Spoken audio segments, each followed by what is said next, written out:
They threw paper at him when the teacher wasn't looking. They called him names under their breath, snickered in hallways, and moved away from his desk like his presence was contagious. No one wanted to sit next to Micah. Not because he had done anything wrong, but because he was different. He stuttered when he spoke, his clothes were always a size too big, his shoes had holes, and he carried a lunch that smelled odd to the other kids. But worst of all, in their eyes, he was quiet. Too quiet. And in a middle school where louder meant stronger, Micah was the perfect target. But no one knew Micah's story. They didn't know that his mom worked 3 jobs just to keep their lights on. That she packed his lunches with whatever she could find, sometimes skipping her own meals to feed him. That his father had walked out when he was 4, leaving behind an old toolbox and promises he never kept. They didn't know that Micah spent his evenings walking his little sister to the library while he read books far above his grade level, dreaming of becoming an engineer. Or that he practiced speaking every night into a mirror, trying to defeat his stutter, whispering words he wished he could say out loud. They only saw what they wanted to see. And so they laughed at him. It started small. A paper ball to the back of the head. A whisper of "freak" during roll call. A loud fake stutter when he raised his hand in class. The teachers ignored it, too busy or too numb to the everyday cruelty that brewed in the corners of classrooms.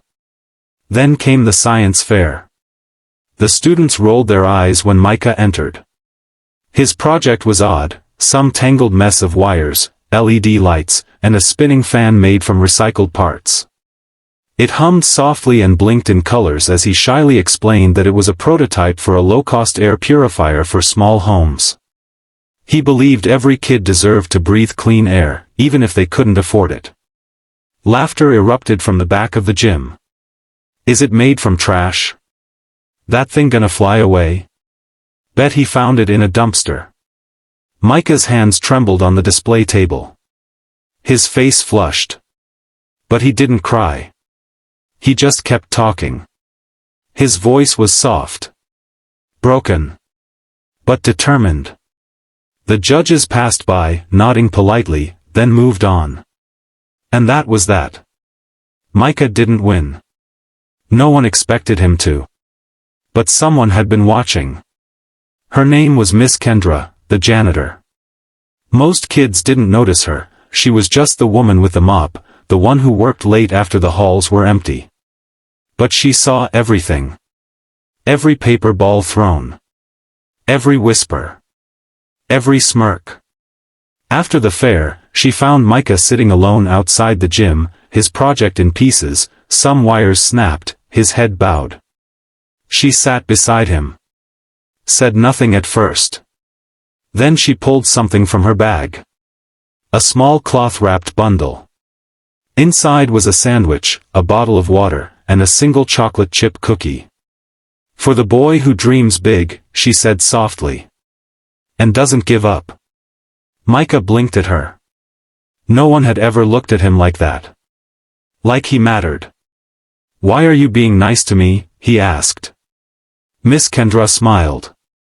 Because when the world gets loud with hate, kindness has to speak louder. That night, Micah went home, rebuilt his project from scratch, better this time. Sleeker. Stronger. He didn't care about the laughs anymore.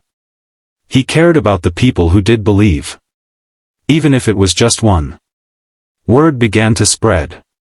Miss Kendra had shared a photo of Micah's project online. Just a simple post. Met a kid today who built this from scraps. Wants every home to have clean air. Keep going, Micah. The world needs your mind. The post went viral. First a few likes. Then hundreds. Then thousands. A local tech firm contacted the school. They wanted to meet the boy behind the invention. News outlets picked up the story. Bullied boy builds air purifier from trash. Suddenly, the same kids who had laughed were now trying to sit next to him in class. Micah didn't change. He still wore clothes that didn't fit. Still stuttered sometimes.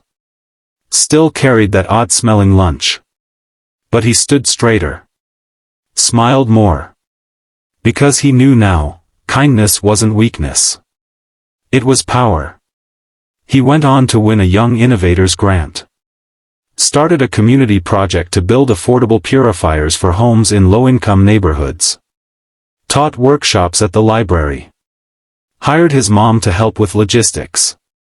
Even brought in Miss Kendra as an official advisor. The bullies faded into the background. Some tried to apologize. Micah listened. Forgave, even. But never forgot. Years later, when asked during a televised interview what had changed everything for him, Micah didn't mention the viral post, the tech company, or the grant. He said, "Someone saw me. When no one else did. And she reminded me that even the smallest kindness can drown out the loudest hate." The interviewer smiled, "And what would you say to kids being bullied today?" Micah looked straight into the camera, eyes steady. "They'll laugh at you until kindness speaks louder. And when it does, it echoes forever." Moral: kindness doesn't need to shout to be heard. It only needs to be spoken at the right moment, to the right heart.